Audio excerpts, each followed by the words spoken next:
Who here loves when their nails are done perfectly? Me. I'm Sarah Gibson Tuttle, and I started Olive in June because let's be real, we all deserve to have gorgeous nails, but who wants to spend a fortune or half their day at the nail salon? That's why I created the Gel Mani system, so you can have that salon-quality gel manicure right at home. And guess what? The best part, each mani only costs $2. Yep, you heard me, $2. No more $60, $70, $80 salon trips that eat up your day. Now you can paint your nails whenever you want, wherever you want, and trust me, you're going to be obsessed with your nails, and everyone is going to ask you where you got them done. And here's a little something extra. Head over to oliveinjune.com and get 20% off your first Gel Mani system with code DIYGEL20. That's code DIYGEL20 for 20% off your first Mani system at oliveinjune.com/DIYGEL20. Hey, I'm Paige DeSorbo, and I'm always thinking about underwear. I'm Hannah Berner, and I'm also thinking about underwear, but I prefer full coverage. I like to call them my granny panties. Actually, I never think about underwear. That's the magic of Tommy John. Same. They're so light and so comfy, and if it's not comfortable, I'm not wearing it. And the bras, soft, supportive, and actually breathable. Yes, Lord knows the girls need to breathe. Also, I need my PJs to breathe and be buttery soft and stretchy enough for my dramatic tossing and turning at night. That's why I live in my Tommy John pajamas. Plus, they're so cute because they fit perfectly. Put yourself on to Tommy John. Upgrade your drawer with Tommy John. Save 25% for a limited time at TommyJohn.com/comfort. See site for details.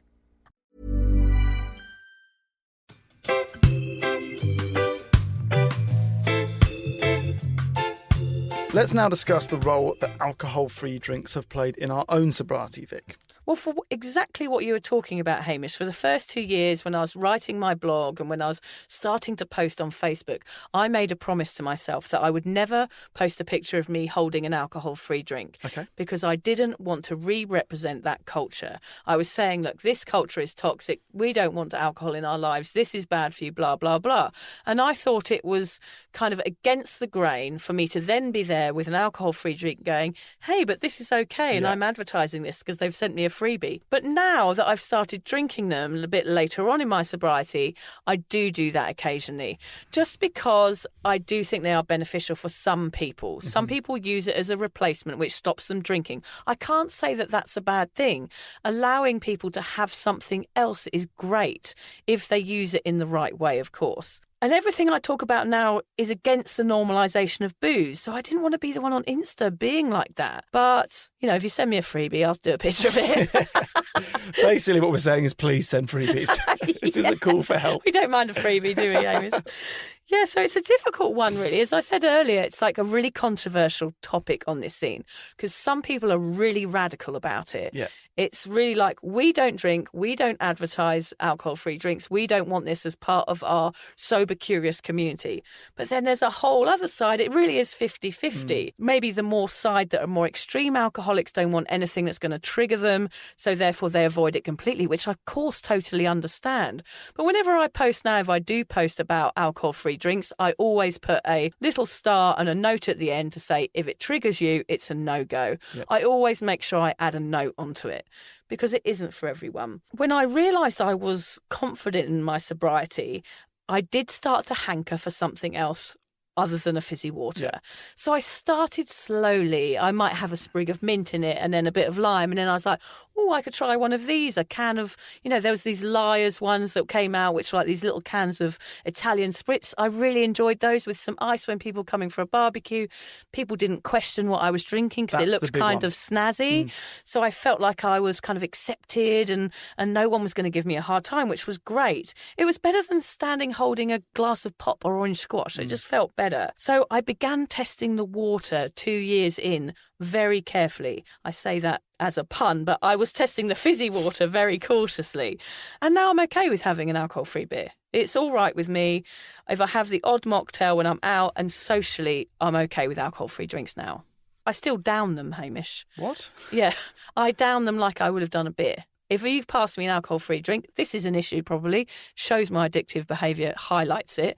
If you pour me an alcohol-free drink, I throw it down my neck within 10 seconds. the whole thing. Why? I don't know. It's just how I drink. Is it because they're 0.00001% alcohol? You think if I neck it, little bit of a tingle. It's just my habit. It's just the way I drink. It's just the way I've grown up drinking, is to get it down your neck so you can get the next one in. And it's just a habit that I can't break. I'm the same with mocktails. One slurp, gone. You know what I got reminded of this week? I was so bad at downing beers and I was such a lightweight. My nickname was Half Pint Hame. Oh, yeah. It's not a cool nickname. It's not good. No. Well, I think it's cool now, Half Pint Hame. Thank you. At least you were a cheap date. Half non-alcoholic free beer pint Hame. Yeah, doesn't quite have the same ring to it, does it? I do think they have their place in this industry as long as people use them wisely and with thought as a replacement or a prop. I also think it's great for young people, for those wanting to fit in socially, for those wanting to have a break between their drinks so they don't get as drunk, especially for teenagers and things like that. I think it's probably a great alternative for them. And I think promoting any sort of healthier choice socially is a good thing. If people aren't drinking as much, well, yay. Basically. I just wanted to tell a quick story, and so that those listening could heed my warning. I was out with 5 other sober women down in Brisbane one night, and we were sat at a restaurant and ordered the alcohol-free Peronis, and the waiter gave us the wrong one. And it was only after I was with Lucy, and it was only after a couple of sips that she realised that it was a full-strength beer, and they're just messed up. There's a Legra and a Libra. Libra is alcohol-free, Legra is light, so it still has alcohol in it. So it's very, very easy to get that confused. And the waiter had done so. It wasn't his fault. It was an easy mistake to make. I just wanted to say to the listeners, check your labels, because you've given up drinking. I mean, it wouldn't matter probably if you accidentally took a swig. I've done that with my husband's beer before. I thought he had an alcohol-free beer. You don't have to put the numbers on your counters back and all that kind of business. You can still be on whatever day of sobriety you choose to be. But just be aware of those labels and make sure it's okay. And for some people, that 0.5, they get scared of drinking those because the 0.5, it's showing a tiny bit of alcohol, but that's actually the same as a banana. So all fruit and I think some other vegetables have a certain amount of alcohol in them naturally.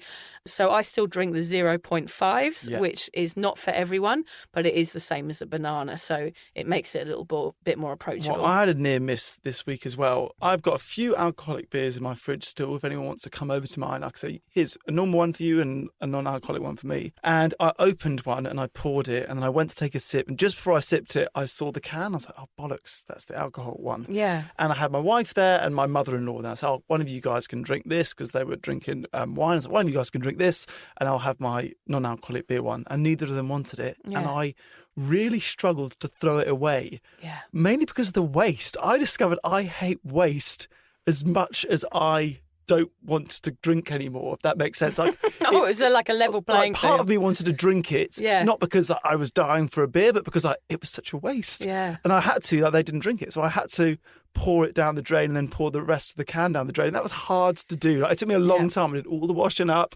They went off to the TV room, and then eventually, the last thing I did was pour it down the drain. Would you have been the same if it was a can of Fanta that you'd poured down the drain? Yes. You would have been just waste. The idea of opening it and then pouring the whole thing away, it didn't sit well with me. It wasn't off. That's funny. Yeah, so it was a weird thing to realise about yourself.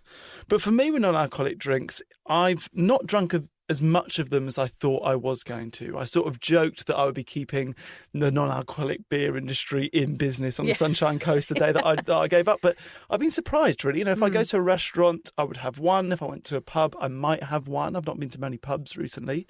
And I would have one a week or a fortnight at home. That's more than enough for me. But I think where I'll really use them is when I go back for all of these social events, these weddings, and then that is how I'm going to be invisible and not get asked difficult questions and blend in. That is the trick that I hope to use alcohol-free drinks for. That's my plan. Hi, it's Sarah Gibson Tuttle, the founder of Olive and June. Can I tell you the one thing that always makes my day better? A fresh manicure. But here's the thing. Who has the time or budget to go to the nail salon every week? That's why we created the Olive and June Gel Mani System. It gives you that same glossy, long-lasting mani you get at a salon for so much less. It comes with everything you need, a pro-level LED lamp, salon-grade tools, our damage-free gel polish that lasts up to 21 days. Just prep, paint, cure, and you're good to go. And the best part, it's so easy and super affordable. So skip that $80 salon appointment. Get that salon quality look at home on your schedule. Head to oliveandjune.com/DIYGel20 and use code DIYGel20 for 20% off your first gel mani system. That's oliveandjune.com/DIYGel20. Code DIYGel20 for 20% off your first gel mani system. You know, Hannah and I love a good bed rotting session, reality TV, snacks nearby, and now I've leveled up with my self-care game with this Shark Beauty Cryo Glow, the #1 skincare facial device in the U.S. Wait, I'm obsessed with it. I've had it for a while, actually, and it's the only mask that combines high-energy LEDs, infrared, and under-eye cooling. I really need this because nothing wakes me up in the morning. You could do 4 treatments in one. Better aging, skin clearing, skin sustain, and my favorite, the under-eye revive with Insta-Chill Cold Tech. You put it on and it just feels so good under your eyes. Like I actually feel like I got 8 hours of sleep. It's truly like a luxury spa moment while you're literally horizontal. It's perfect for post-workout, Sunday scaries, or when you just want to glow while rotting. So treat yourself to the #1 LED beauty mask this holiday season. Go to sharkninja.com and use promo code Giggly Squad for 10% off your Cryo Glow. That's sharkninja.com and use promo code Giggly Squad for 10% off your Cryo Glow. And I suppose for some people, if you are a heavy drinker or you're a problem drinker, replacing it with something else might not be a great idea because it's going to lead you to think about alcohol and it's going to trick your mind into thinking that, oh, if this is okay, well, that might be okay too, which is really shaky ground. So I think generally on this podcast, we would say if you are giving up drinking and you are a problem drinker, we talk about Hamish because he's really not a problem drinker. He's more of a very normal drinker. So he might feel like it's an easy transition for him. But somebody like me who was a problem drinker or like Lucy who was a stay-at-home drinker, I would say really tread with caution on here. We can't emphasise that enough, that this could be shaky ground for those people. If it tastes like beer, it's going to trigger you to remember a beer and think, oh, I'd much prefer one of the ones that's going to give me a bit of a buzz. But you've got to remember your why there. You've got to play the tape forward and remember where that buzz takes you. And it is to the toilet or to falling down and knocking your head and making a tear out of yourself and all those other things. So really tread carefully here, people. So what we're saying is it's really important that you fully understand just where you are in your sobriety. So if you're still drinking alcohol but are considering giving up, try an alcohol-free night out and just see if it helps you transition slowly into becoming sober. Yeah, that's a good idea. If you're newly sober, possibly you've joined Haim's Give Up Club on Cuppa, but haven't tried an AF drink because you're worried about them, trust your instincts. If you're thinking it makes you anxious, there are plenty of other ways and other drinks that can help you live a happy and sober life. I've got a little story I want to put in here. Yeah, and great. it's not, I actually can't even remember which of my friends it was, but I had a friend who didn't drink, but he still liked going to pubs. So whenever he came to a pub with us, he would get the food menu and he would order a dessert at every pub. So if we did a pub crawl, he would eat like 4 brownies or creme brulees or whatever it was. And that was his treat, you know. It was cheaper than a pint and it gave him massive joy and probably a great sugar rush. Yeah. So that was his way of dealing with it without having to dip into the alcohol-free drinks game. I think almost having 4 brownies or having like a pudding in every pub, I mean, it sounds like wonderful. But I also think it would probably make me as sick as, a couple of shots would do after the end of the night. Yes. It's not ideal. How long did he stay out for with the desserts? I don't know. I don't know the short answer to that. I actually now remembered who it was, and he did eat a lot of flan. We were in France. He ate a lot of flan. He's fairly healthy. Quiche Lorraine? No, quiche Lorraine. A lot of flan, a lot of baguette, a lot of creme brulee. But yeah, he's fairly healthy. Right, he's just a big eater. Yeah, we cover the hard questions in this podcast. Is there more calories in a flan or a Guinness? Oh, yeah, I reckon more calories in a Guinness, probably. We're getting found out. Usually we do the science check before the podcast. Yeah, we haven't done enough thinking on our feet. We haven't got our encyclopedias out, have we? Bollocks, we've been found out. We're not real scientists. No, oh well. And for those of you who are sober and do enjoy drinking alcohol-free drinks, well, good on you. There's not much we can say to good on you, yeah. I mean, if that's what you want to do and that helps you stay sober, then that's okay. So we've established that more of us than ever are turning our backs on alcohol and the non-alcoholic industry is thriving as a result. Whether or not they are best suited for you is up to you to decide. There is always plenty of support and advice on the cuppa community from our members who have tried them and succeeded, or tried and failed. There's always people posting on there, isn't there, Hamish? Yes, you don't need to be the guinea pig. Reach out on Cuppa and ask someone what their experience was like before trying it yourself. I just wanted to add there, Hamish, before we go on.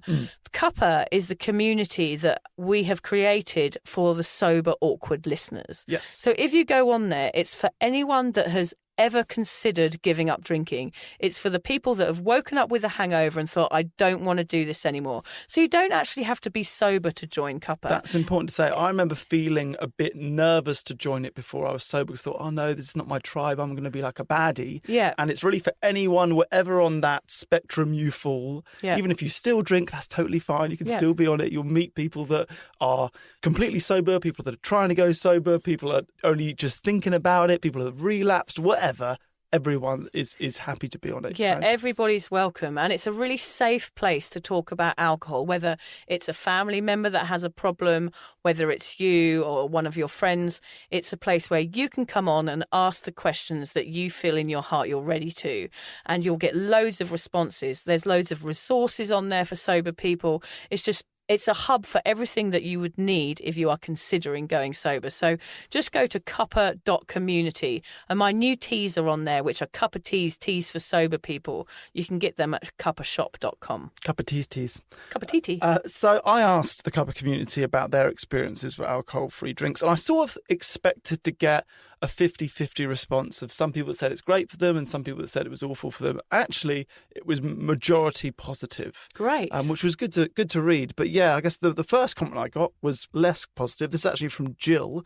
She said that she has conflicting views on alcohol-free drinks. She says it seems silly to drink something that looks like an alcoholic drink if you are abstaining from alcohol. Doesn't that defeat the purpose? And if the AF drink is full of sugar, it's not so good for you either. She goes, she sounds like a party pooper. She's been alcohol-free for 262 days, and I certainly have had plenty of zero beers and mocktails, but I'm just conflicted. If you're questioning your relationship with booze, you're struggling to moderate, or your hangovers are causing anxiety, it might be time to reach out for some support. Yeah, just talk to a mate about how you're feeling, contact a local doctor, find an AA or sobriety group. Vic's got one. Yeah, just head to www.cuppa.community. Remember, if you're questioning yourself, it might be time to seek support. Even though this journey can be awkward, it is definitely worth it. And if you've enjoyed the Sober Awkward podcast, don't forget to review it, rate it, and share it with your mates. They have to share it with their mates? Yeah, of course they do. I'm not doing this for nothing, Hamish. Bloody hell. How do they share it? I don't know, just write it on the...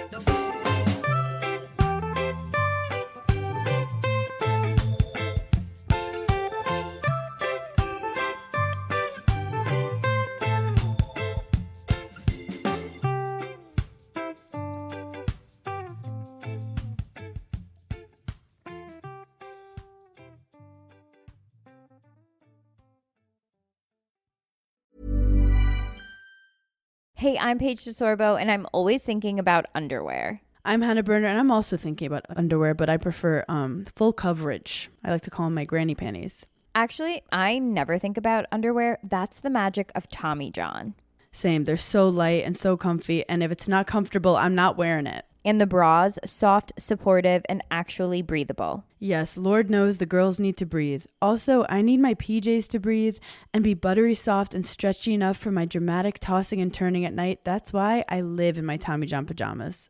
Plus, they're so cute because they fit perfectly. Put yourself on to Tommy John. Upgrade your drawer with Tommy John. Save 25% for a limited time at TommyJohn.com/comfort. See site for details.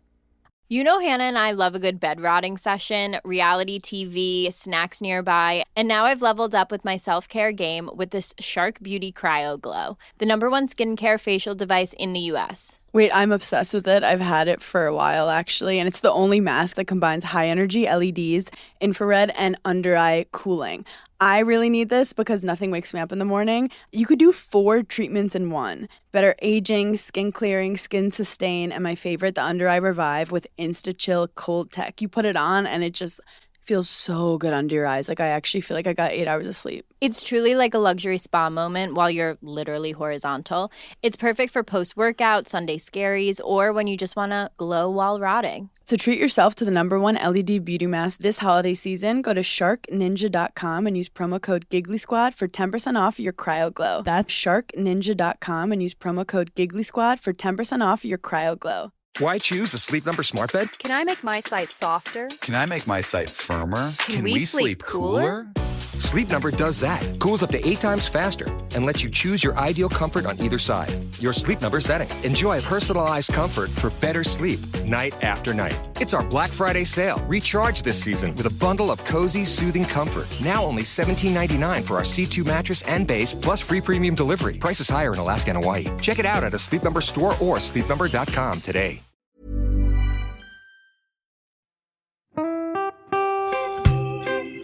So, as you probably know, my comedy memoir, 1,000 Wasted Sundays, is officially out. All my magnificent fuck-uppery in one awkward hit. If you'd like to get your hands on a copy, it's now available from all good bookstores. We always say all good bookstores, don't we? Yeah. Are there bad bookstores? No, it's probably ones with moody sellers. Oh yeah, really Yeah. depressed librarian folk. Yes, Okay, yeah, good. yeah. So there are probably some, but we're only storing it in the good ones. It's only made it into the goodies. You can also get it from all good online retailers. The print version and ebook are out now, and the audiobook will be available in March. I've been writing my memoir for 5 years. It will make you laugh, cry and cringe, and hopefully inspire a few people to reconsider their relationship with booze. If you love the podcast, then I think you'll love the book, even if I do say so myself. Hamish has read it. What did you think? I feel like I know a little bit too much about you now, to be honest, Vic. Look, I really loved it. It was hilarious and surprisingly moving, but I feel like I've seen you naked in a literary sense. Yeah. Does that make sense? Yeah, that's worrying. Yeah. Yeah. From an emotional point of view, seriously, it wobbled my teeny weeny wooden heart, Vic. Okay. My teeny little wooden heart. Well, his wooden heart is broken. Anyway, so if you do manage to get your filthy mitts on a copy, please do me a favour and head to goodreads.com and give me a review. Doing that will help me get it out there to those that need a bit of sober support. So there you have it. My story, unwanted warts and all. Come and get awkward with me. Not to be too demanding or anything, but seriously, go and buy it Yeah, now. go and buy it. Go and buy it right now. Yeah, don't just tell your friends, buy it, and then buy your friends one or two. Yeah, don't give them a copy. Buy it. Yeah. And you know what? Don't be careful where you store it. If you lose it, you can always buy another 5. Buy another one. Yeah.